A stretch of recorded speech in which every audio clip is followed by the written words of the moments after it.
Hey up, are we going to war? Now, on one level, the question seems ridiculous. I'm equally sure that the question seemed ridiculous at the end of June 1914, and yet by the first week of August of that year, the whole of Europe was at war. When things fall apart, they tend to fall apart very, very quickly. And I think things are ready to fall apart. The Americans have decided to allow the Ukrainians to bomb Russian territory with American supplied missiles. The missiles need American targeting, otherwise, they can't be used. So, America has that control. Within 24 hours of that decision being made, the British decided to allow the Ukrainians to attack mainland Russia with the Storm Shadow missiles, ostensibly British. Actually, they may be made in Britain, but they need American targeting. So they can't be used unless the Americans give their approval.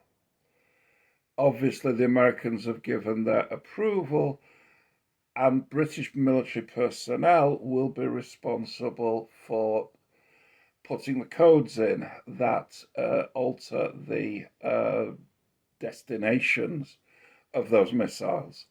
In effect, Britain is now getting ready to attack Russia. At the same time, Britain has decided to provide £800 million in military aid and cash to Ukraine. 800 million. That is basically the foreign aid budget. So we're sending money to the Great Slav Wasteland to help one side kill the other, and at the same time, we're increasing the amounts of money that various third world types can keep into their Swiss bank accounts. If this makes sense to you, it makes no sense to me. Let's add to that the fact that the British have decided to reduce the size of the military force. Ships from the Royal Navy that were in storage are now to be scrapped. So once they're scrapped, they can't be brought back into use. This against the fact that we're now unofficially at war with Russia. Finally, why finally? There's a lot more points I could make. We've decided to drive our farmers into bankruptcy, so God knows how the country is going to be fed if the crisis turns hot, because importing food is going to be difficult if Russian submarines are sinking merchantmen. And then we've decided that we will essentially starve our grandparents. Hell, I'm old enough to be a grandparent. I'm 68.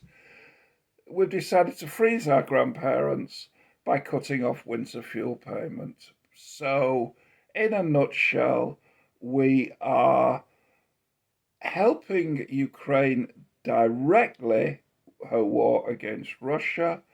We have cut the military budget at the same time. We are driving the farmers into bankruptcy. Oh, and we're leaving the old people to freeze to death. Does that make any sense to you? Because it makes none to me. Now, I don't know what's going to happen. I don't believe that the Russians will start lobbing missiles at mainland Britain. It's more likely that they will try cyber attacks. It's more likely that there will be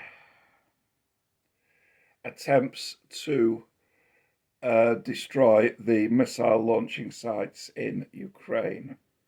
If that means a few British personnel getting killed, well, that's just too bad. Hopefully it will stay at that level. Hopefully.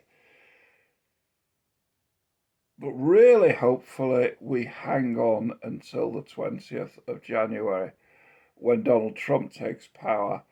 And then I believe heads will be banged and a peace treaty will be imposed by Washington on both Moscow and Kiev. I hope I'm right.